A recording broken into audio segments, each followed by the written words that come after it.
Akkam jirtu kun qophii keenya addaati. Qophii keenya addaatiin dhimmoota waqtawaa fi akkasuma immoo ogeessa garaagaraa qabannee dhiyaanna. Har'as dhimma tokko harkaa qabna. Qophii keenya har'aatiin nama seenaaf siyaasa Oromoo keessatti hundee ta'e akkasuma immoo Oromoon eenyummaa isaa akka gaafatu, eenyummaa isaa akka baru dhaabilee taasisan hundeessuu keessatti shoora olaanaa baatedha. Keessumaatii hundeeffama dhaabaa adda bilisummaa Oromoo irraa kaasee haga har'aatti namoota qabsoo Oromoo keessatti iddoo guddaa qabanii fi maqaa guddaa qabanidha. Abbaa Caalaa Lataa waliin jirra. Isaan waliin imala qabsoo Oromoos ni kaasna. Itoophiyaa dhumti immoo hundeeffama biyya kanarraa kaasee rakkoon dhufaa darbaa ishee maali? Kanarraa kun rakkoo darbitu jiraaf har'as gaaga'ama siyaasaa keessa jirra waan ta'eef sana mari'anna. Haga xumura qophii keenyaatti nu waliin turan affeerraa keenya kabajaati. Ani Sanyii Taaddasaati. Walitti deebina.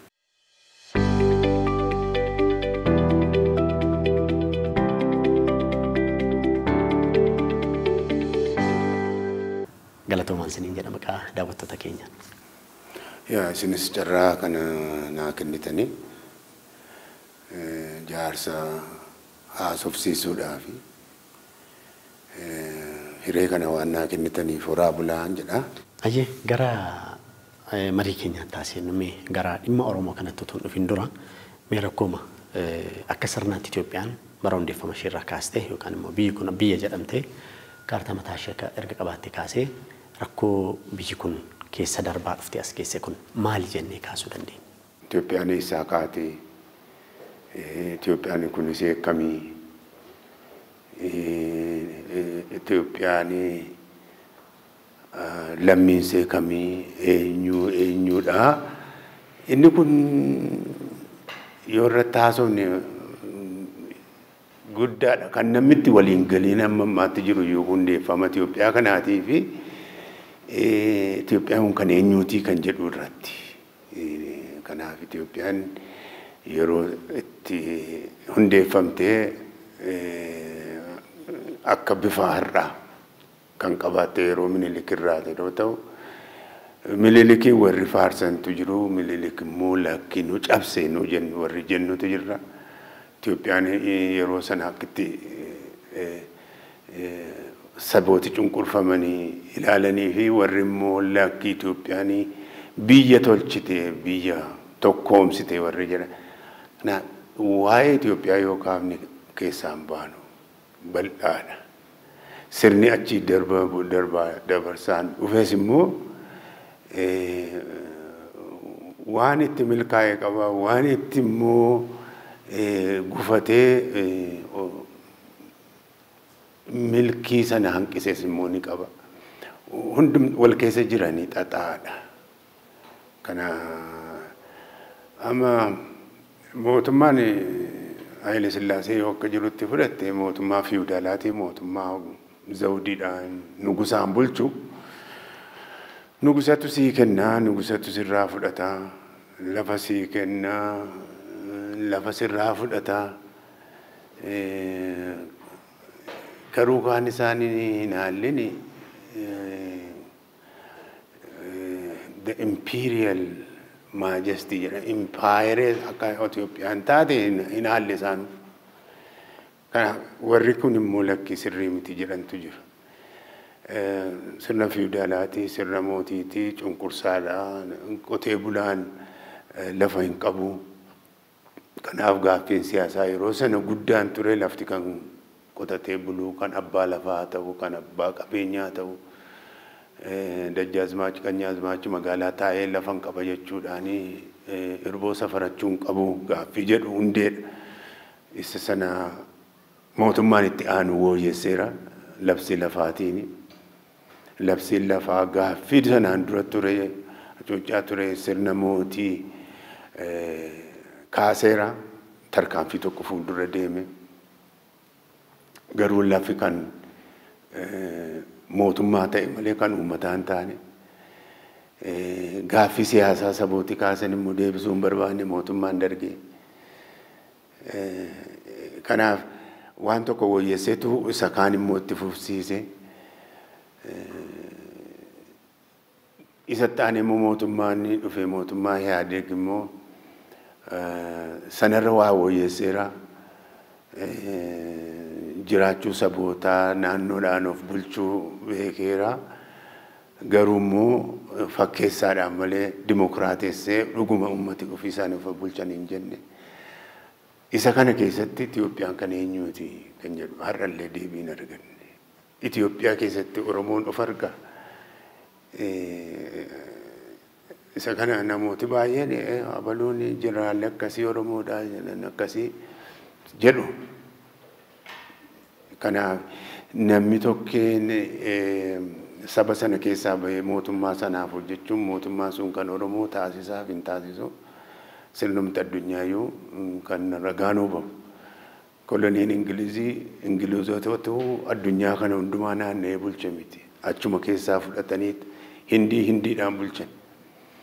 Kanaaf inni sun inni jira.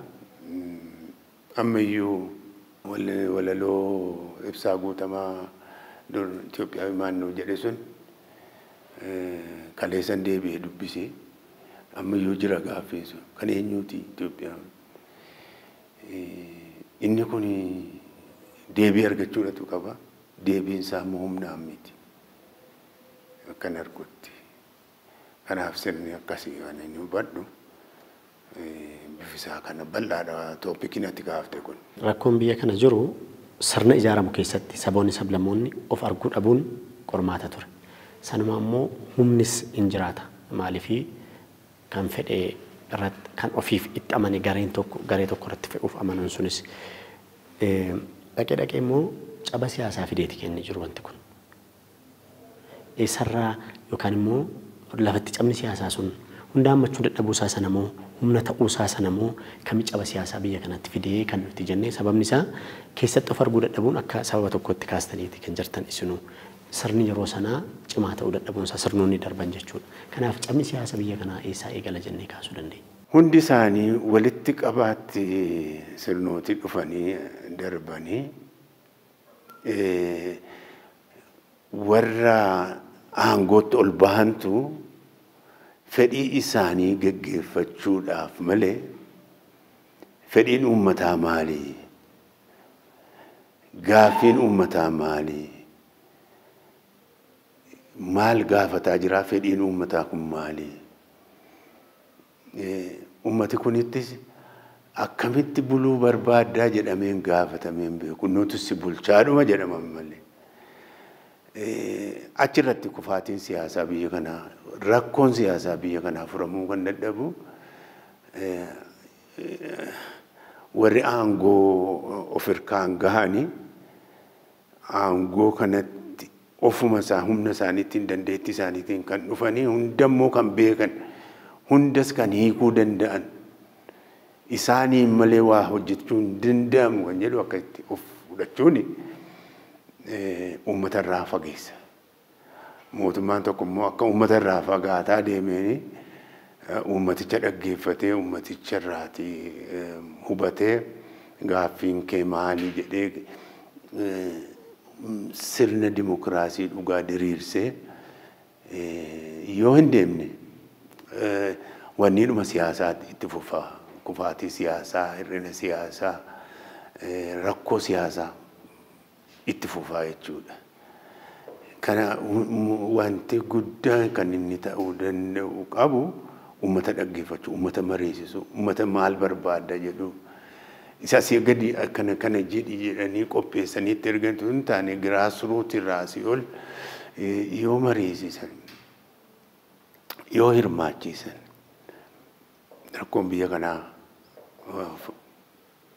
rakkoon siyaasaa, rakkoon dinagdee, rakkoon hawaasummaa biyya kanaa yoo properly addressed ta'e rakkoon hin furama.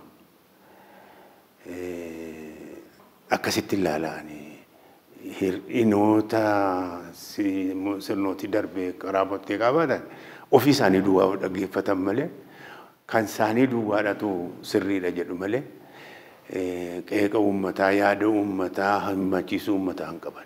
Siyaasa addunyaa nama hordoftuun namni tokko ani Ameerikaadha yookaan lammummaan Ameerikaan qaba ofiin jechuuf ofitti amanameeti kan inni dubbatu. Afrikaa keessa addatti immoo seenaa biyyi keenya itti jirtu yoo ilaalle ilaalchi biyyaalessummaa laafaadha biyya kanatti. Maddi isaa maali jennee kaasuu dandeenya? maaliif namni biyya kanatti ilaalcha biyyaalessummaa irratti lammiin biyya kanaa laaffataa ta'e? Amma namni lammii Ameerikaa ta'u lammii Ameerikaa ta'uudhaa fi mirgoota isaaf beekamantu jiranii jechuudha. Mirgoota isaaf beekaman sana eenyullee irraa fuudhuu hin danda'u. Kanatu hin jiru hin arguan. Mirgoota waan gara biraa dhiisi. Ani lammii Ameerikaati. Ameerikaan citizenii ta'eera. Lammii Ameerikaa ta'ee seeraan alatti eenyullee dhufee na qabuu hin danda'u. Yoo na qabuuf dhufellee waraqaa koortee irraa baafatee dhufee na qaba malee nan qabu. Kuni gaatee anaa fi mirga koo isa bu'uuraa naa eegee jechuudha. Lammummaan koo kanaan naa mirkanaa'ee jechuudha. Isheen kun ishee minimaam isii hime jechuudha. Ishee xiqqoo. Kuni jiraa iddoo kan biraa biyya keenya Afrikaa iddoo kan biraa jiraa. Sun hojiirra ooleerraa afaanii yoo jedhames yoo inni ta'eyyuu mirgi dimokiraasii kan nam tokkees kan tiksu kan sabaas kan tiksu kan kabaju jira. Inni kun waan mirga lammummaa wajjin walitti hidhatudha jechuudha. Mirgi namummaa nam tokkee eegamee kabajamee inni lammummaa keessatti kan inni qabu soo kabajamee kan sabaasi waliin kabajamaa dhufaa beekta walitti hidhata. Yoo san hin taane dhufee yoo nani sababa tokkuma malee tuunan seeraanis hin gaafatamin hidhama ta'e yoo namni immoo garii tu seerattis hin dhiyaatin ajjeefama ta'e lammummaan sun eessa jira mirgi lammummaa sun jechisiisaa jechuudha.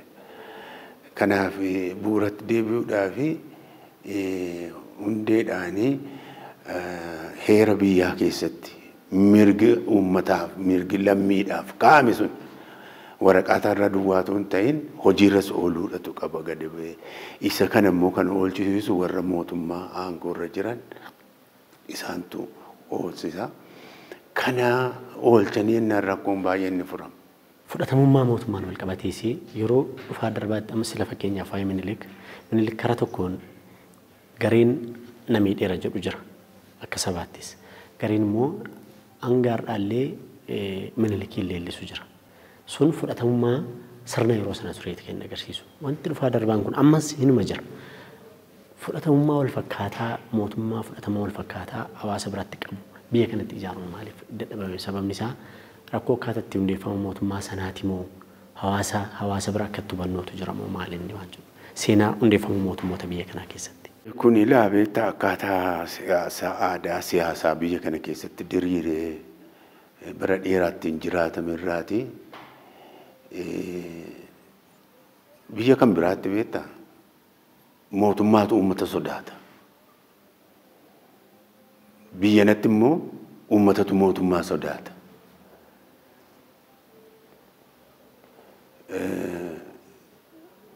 Fakkeenyaaf biyya sirni dimokiraasii dhugaa diriiretti uummati waan inni qeeqee waan inni komate kun nuuf ta'uu qaba kan jedhu mootummaa yeroo sana dhaggeeffatee furaaf. Kana hin barbaannu mee fakkee waan guddaa siif hin jedhu amma karaa Ameerikaarra karaa hojjetan irratti gandi tokko jiraatotti ganda sana daandiin kanarratti ifaan tiraafikii nuu galuu qabaa.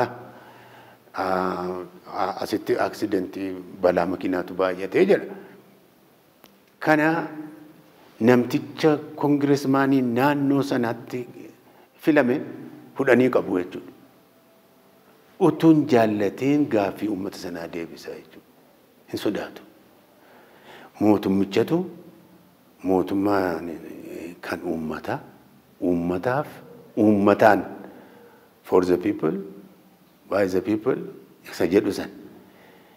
Mootummaa yeroo akkas ta'u mootummaatu uummata sodaata. Uummata immoo mootummaan immoo seera yeroo hojiirra oolchu uummatichis hin beeka. Isaaniif jedhee akka inni seera oolchu.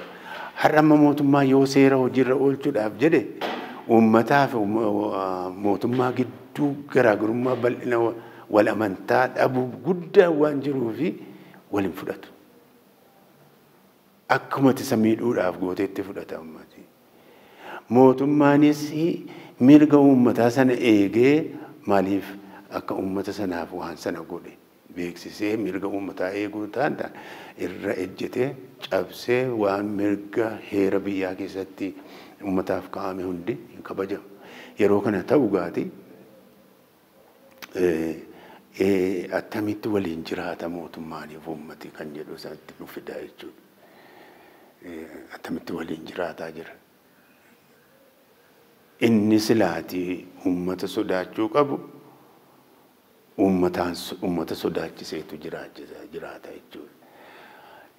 Iseen kun aadaa siyaasaa baratamte uummati keenyas immoo kanatti guddatee sammuunsaa qalbiinsaa kanatti qoramee waan jiruufi kana keessaa bahuudhaaf hubannoota isaa bal'isuu cimsuu hojiin civic organizations kan uummata mirga isaa barsiisu ati mirga akkasii qabda jedhu warri heera mootummaas hojiirra oolchan humni poolisii humni nageenya eegaa isaan uummataaf looyal ta'an malee mootummaaf akka hin taane beekanii kana barsiisuun hojii guddaa barbaada.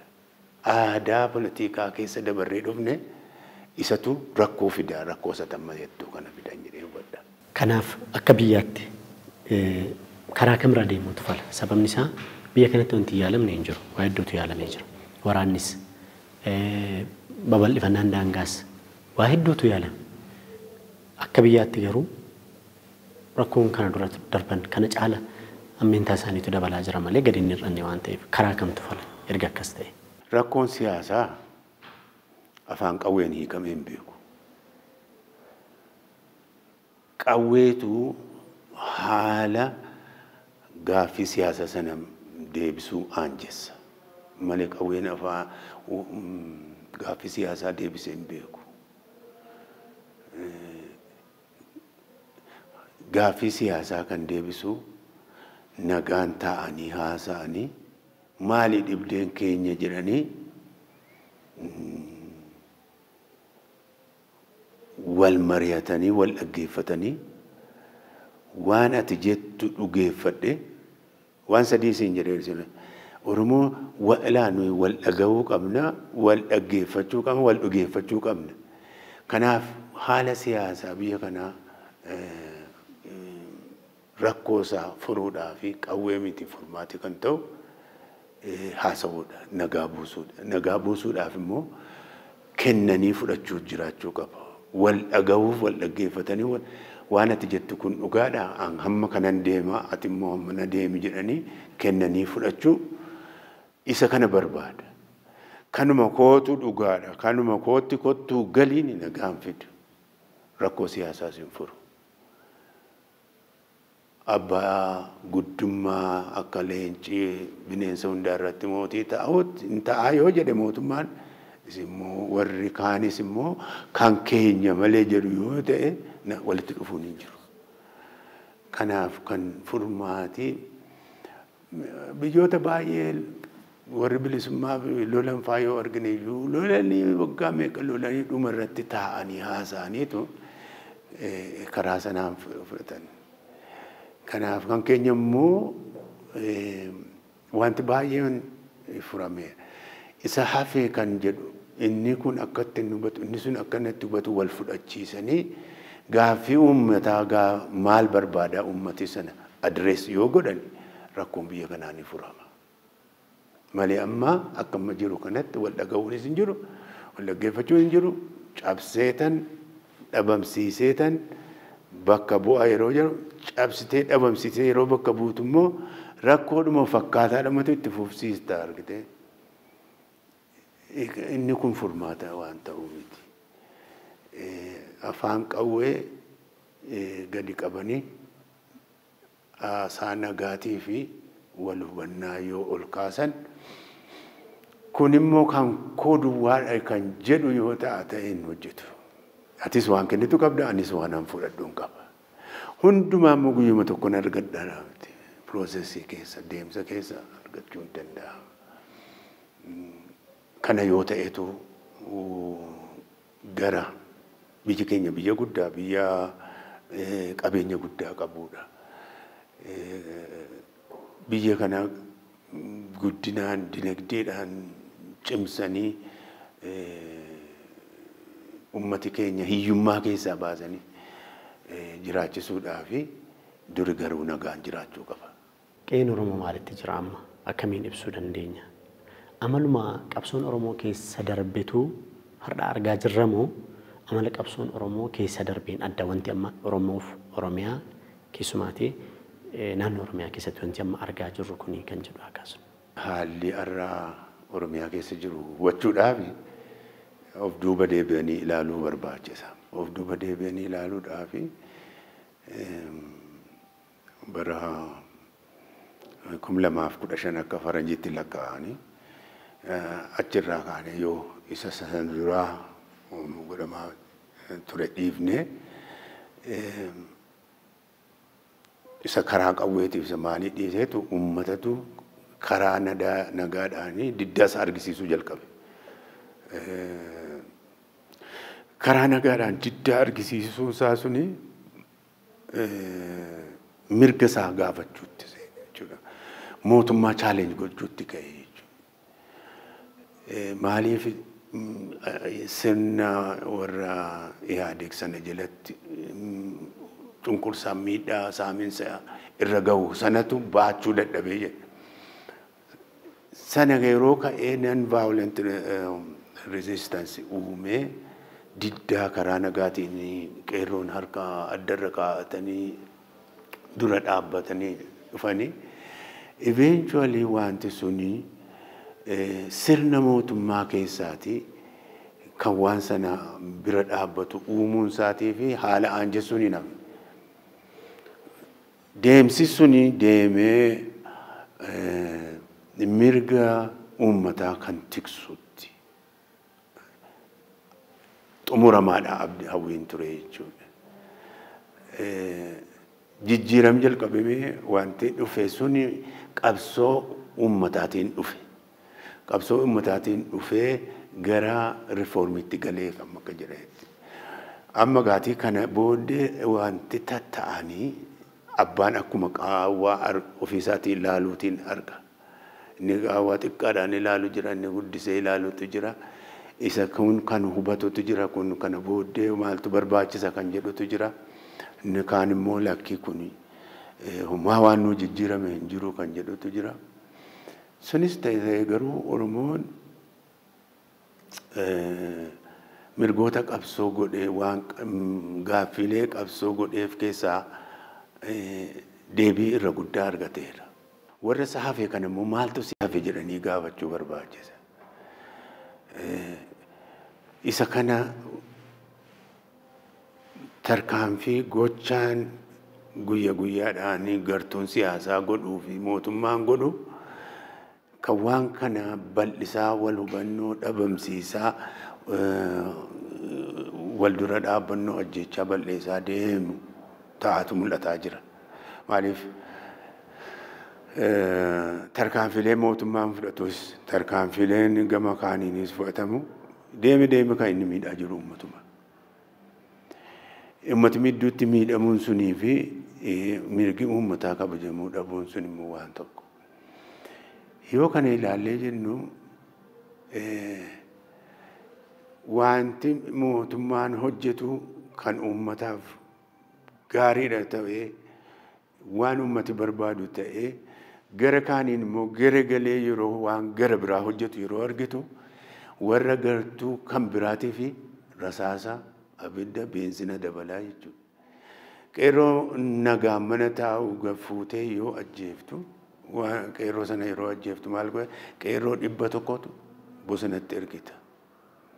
Tarkaanfilee mootummaanii fi humnitti kaaf warri akkasii nageenya eegsimnaan fudhatanii kan waan sana babal'isuudha moo kan waan sana hibbisuudha, kan gaaffii uummataa deebisuudha moo kan gaaffii uummataa ukkaamsuudha. Nama siyaasaa tokko nama wanni tokko yeroo ajjeeftee jettu yookaan wanni gooteef eeyyuu ajjeesu maalitti contribute godha maalitti gumaacha kan jedhu gaafatamuudhatu qaba. Yoo kana ilaalanii walitti fidanii ta'anii wal barcumarra ta'anii walii dhiyeessanii kana maaliif ta'e kun maaliif ta'e eenyutu itti gaafatama walii lafa kaa'anii waliif banaa ta'anii wal dhaga'anii wal dhugoonfatanii wal dhaga'uu jira wal dhugoonfachuun hin jiru ammaseen wal ta'anii waliin haasa'anii waliin dhugeeffatee wal biraa ka'u. Egaa kana inni kun hin furama taanaan rakkoon biyya kanaa hin furama. Waan wal shakkisiisu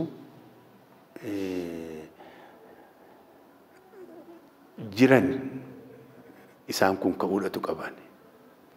Kun immoo mariidhaan ka'a. Mariin sadarkaa adda addaatti godhame kan hundi irraa hirmaatu. Ana akka kanatti nu badda fagoodha. Ana biyya kanarraa fagoon jira. Hammin fagoo taa'e wadhu akkasi.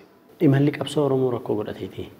Yookaan immoo bu'aa bahiin qabsoon Oromoo keessa darbe rakkoo godhateeti kan jedhan gara tokko ilaalanis immoo jiru rakkoon kun kanaaf Oromoo irra bubbulee imalli qabsoo Oromoo keessa darbee irra deebi'amee ilaalamutu irra jira sanaaf as geenye kan jedhan jiru rakkoon Oromoo yookaan immoo imalli qabsoo Oromoo rakkoo qaba jennee kaasuu dandeenya maaliif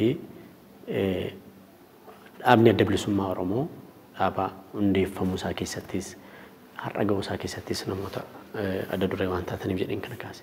Imalli qabsoon Oromoo keessa darbee rakkoo qabamu maaliif akka kana rakkoon Oromoo irra bubbulee jennee kaasuu dandeenya? Oromoon waggoottii amma 50 darban kana keessa warri kaanumaan buufne maaliin jechuu danda'an.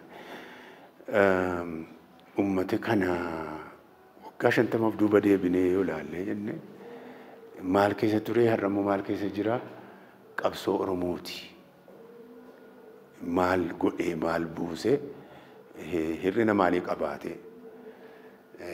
kan jedhu nu akeekuu danda'a. Tokkoffaa guddina uummata Oromoo irraati. Uummata Oromoo kana uummati Oromoo immoo uummata bal'ina duwwaatu hin ta'in daayivarsitii adda addaa illee of keessaa qabudha. Daayivarsitii qabaatee immoo tokkummaa kan qabudha. Isa kanaaf kan malu kan isa tokkoomsee isa kaasee qabsoodhaaf isa hiriirsu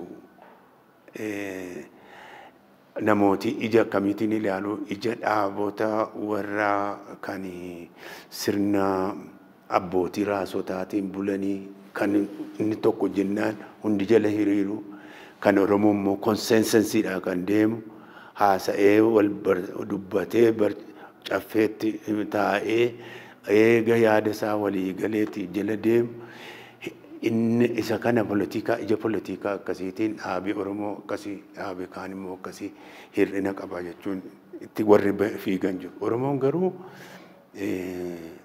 jaarmiyaa akka warra kaaniitti hunda isaanii tochoosee towwaa takka hin jedhinis fuudhee ittiin deemu akka sanaa godhatee hin beeku. Garuu dhaaba kiyya kan hin jedhu qabateera uummati. Dhaabi sun hir'ina qabaatu maal qabaatu maaliif dhaaba sanatu jabanee Oromummaan eenyu maal akka ta'e Oromiyaan maal akka ta'e Oromummaan mallattoo kee maali sirna gadaati aadaan kee kana kan jedhe kan achi as baasee dhaaba kana qabsoo kana. Inni kun immoo hir'ina hin qabu jechuu miti. Hir'ina gurguddaa qaba hir'ina hooggansiisaa qabaachuu danda'a. Hir'ina iddoo hundumaa gahuu dadhabuu ni qabaata. Isaan kuni deemsa isaa keessatti garuu uummati Oromoo sadarkaa bilchina dammaqiinsa sadarkaa tokkorra yeroo gahu kan mataa isaa dubbachuu keessaa bahee warra kaanii wajjin immoo attamti jiraannaatti ce'uudhatu danda'uu qaba. Amma ammayyuu kan mataa isaa duwwaa dubbata Oromoo. Kan mataa keenyaa duwwaa dubbachuu hin qabnu. Keenya keessaa baanee immoo attamti ollaa keenyaa wajjin jiraanna attamti oollee bullaa. Ollaan keenya kun attamti nu ilaala inni sun bitaa mirgaa attamti nu ilaala waan nu gidduu jirtu attamittiin fixannee tokko waliin bullaa kan jedhu sanatti ce'uu qaba qabsoon Oromoo. Malee kanuu mataa isaa duwwaa ilaaluu hin qabu jedhee akkasitti ilaalaa bal'aadha wanta itti kaaftee kun asii akka miidiyaa kana irratti tuun taane Oromoon balbala cufate mee maali nuu jedhee kan haasa'uu qabudha. Egereen Oromoo fi Oromiyaa maal ta'u qaba? Sababni isaa amma waa jettaniiti kan jirtan. Marii yoo jennu eenyu kan mari'atu? Akkamittis mari'ata? Dhimmi nuyi mari'annu dhimma maaliiti? Oromoon jaarraa kana keessa dhimma inni mariif dhiyeessu maali? Dhimma inni mariif dhiyeessuu hin qabne. Sunuu adda ba'uu danda'u tura jira waan ta'eef sababni isaa waan hunduu jaarraa keessa jirru waliin deemuu qaba waan ta'eef jedheen. Wanni mari'annu iyyuu maali? Yookaan eenyu kan mari'atu kan jedhu sana akka kaasnuuf. Wanti mari'annu dirree jira bar. Wanti mari'annu mirga hiree murteeffannaa keenya keessatti akkamittiin ofiin of bulchina. Mootummaa akkamiitu of bulchina. Mootummaan keenya kun immoo akkamittiitu mootummicha uummatatu mootummaa tolfata. Mootummaa immoo sagalee isaatiin tolfata. Sirna sana akkamitti fiduu dandeenya mari'ata. Lammata immoo waan biyyaa mari'ata. Biyyi keenya kun akkamitti bulaa, akkamitti ooluuf qaba, eenyu wajjin jiraachuu qaba. Kaan immoo darbeeyyuu waan qabiyyee lafaa irratti qabiyyee lafa keenyaa attamtaa. Oromiyaan biyya Oromoon duwwaan keessa jiraatu miti biyya kan biraa sabi kan biraa keessa jiraatudha. Mirga saboota kan biraas akkamittiin tiksuu dandeenya, akkamitti tikfama. Biyya saboota kan biraa wajjin immoo akkamitti jiraanna. Heera akkamii eegga mangistii miti afaan Amaaraa kana eegga mangistiitiin haa ta'u malee isa iyyuu akkamitti waliin qabaanna. Mirgi lammummaa akkamii waa'een qabiyyee lafaa akkamii waa'ee lafaa inni mataansaa mootummaa bulchiinsi mootummaa nageenya eeguun akkamitti ta'uu qabaa. Inni kun waan mari'atamuu qabudha. Mari'atamuu yeroo jennu gaatii beektaa isa afaan dhattee ilaa kanarraati kana haasa'e jettee afaan keessa utuu hin ta'in isa keessaa maddisiiftee irratti haasofsiiftaa jechuudha. Yaada uummataa sana irraa fuudhuudhaanitu nama mariisifta. Wanti itti mari'annu kana nuti Oromoon gaaffii maalii qabnaan kan mari'atamuu qabudha. Kaan ammayyuu Oromiyaan koloniidha.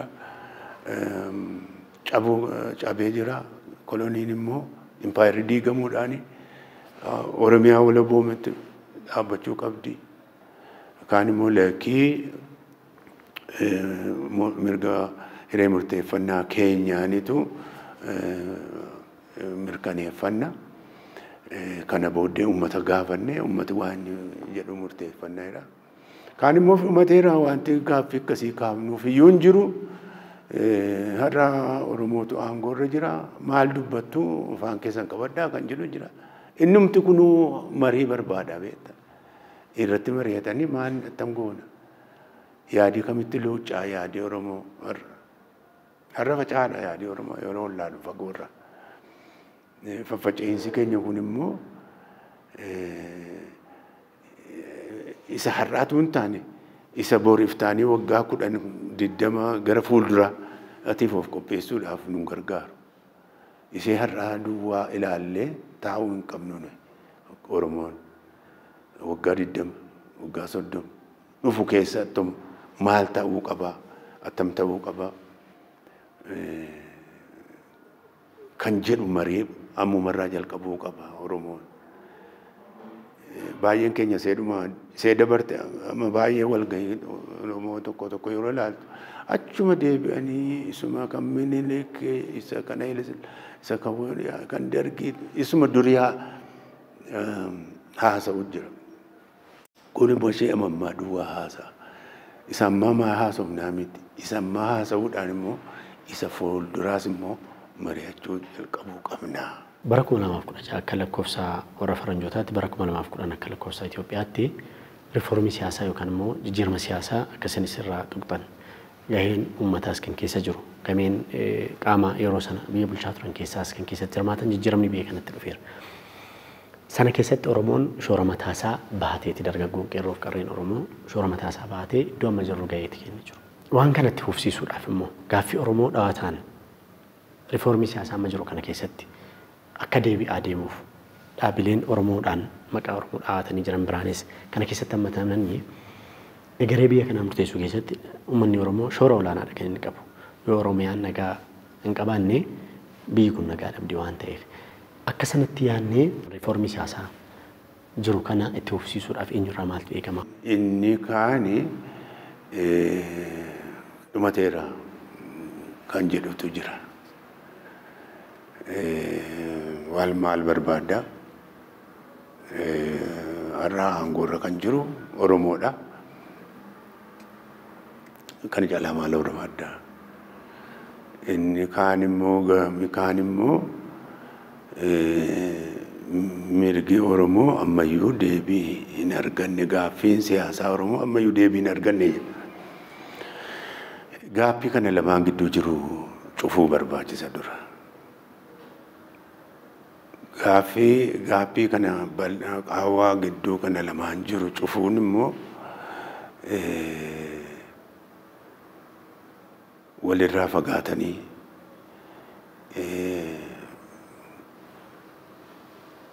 mirga siyaasaa dhaaboti qabanis kabajanii mirga uummatooti qabanis kabajanii yoo walitti dhufanii haasa'an duwwaadha. Kanaaf amma riifoormiin deemaa jira. Warri riifoormiin deemaa jiran jiru. Jijjiiramaa ni argita. Lakkii kuni fakkeessaadha. Deemaa hin jiru kan jedhu jira jechuudha. Kana lamaan lakkii wal qabatamaa walitti fidaniiti ilaa kanaaf kana jenne riifoormiin kanaaf deemaa jira.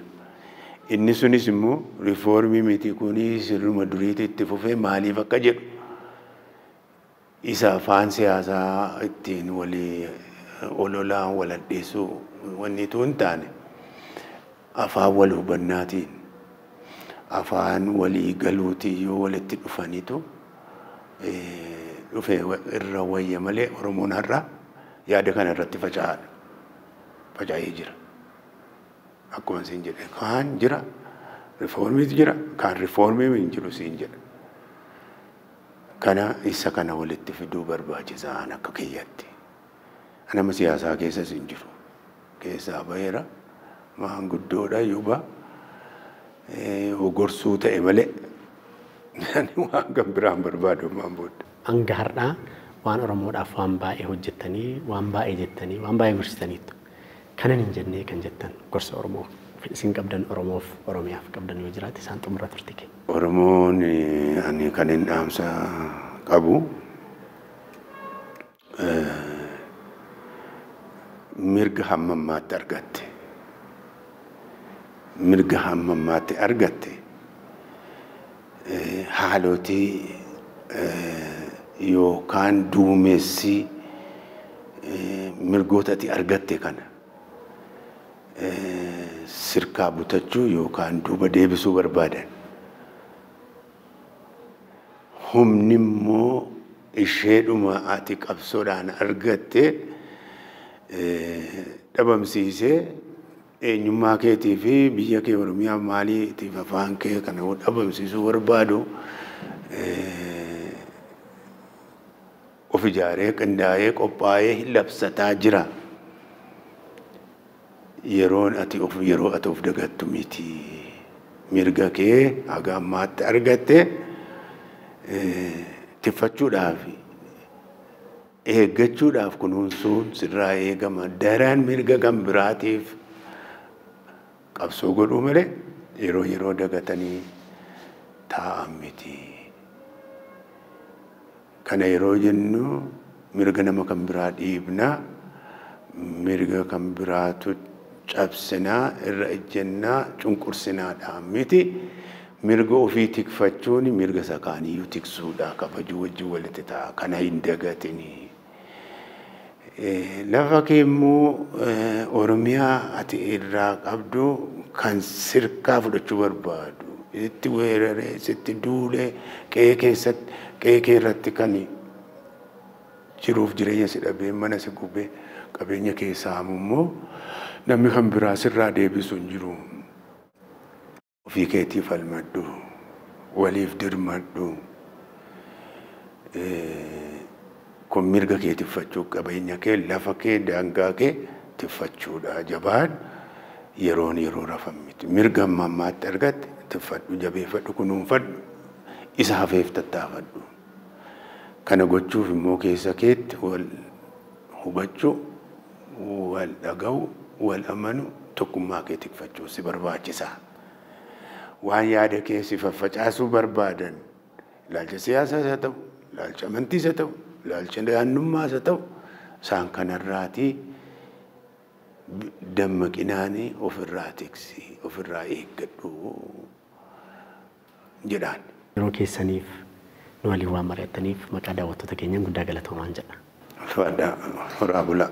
Hayyee kabajamtoota daawwattoota keenya qophii keenya adda har'aatiin gumbii siyaasaa seenaa Oromoo kan ta'an Abbaa Caalaa Lataa waliin mari'anne isaan waliin egaa seenaa bara dheeraa haasa'uun ni danda'ama ture yeroo waliin deemuuf jennee irraatti kan nutti tuqne malee gareen Oromoo fi Oromiyaa haala amma jiruun waan marii gaafatu waan marabbaaf wal jala deemu wal gaafachuu wal dhaggeeffachuuf wal dhugoonfachuu gaafatudha. Sabni bal'aan kun immoo kana caala beekaa wal mariif wal dhaggeeffachuun waan filannoo miti waan dirqamaati. Kanan gama ammaa mari'anne fakkaata sanyii Taaddasaan ture qophii addaa biraan walitti deebina nama torbaniin waa taasisu horaa bulaa isiniin jalla.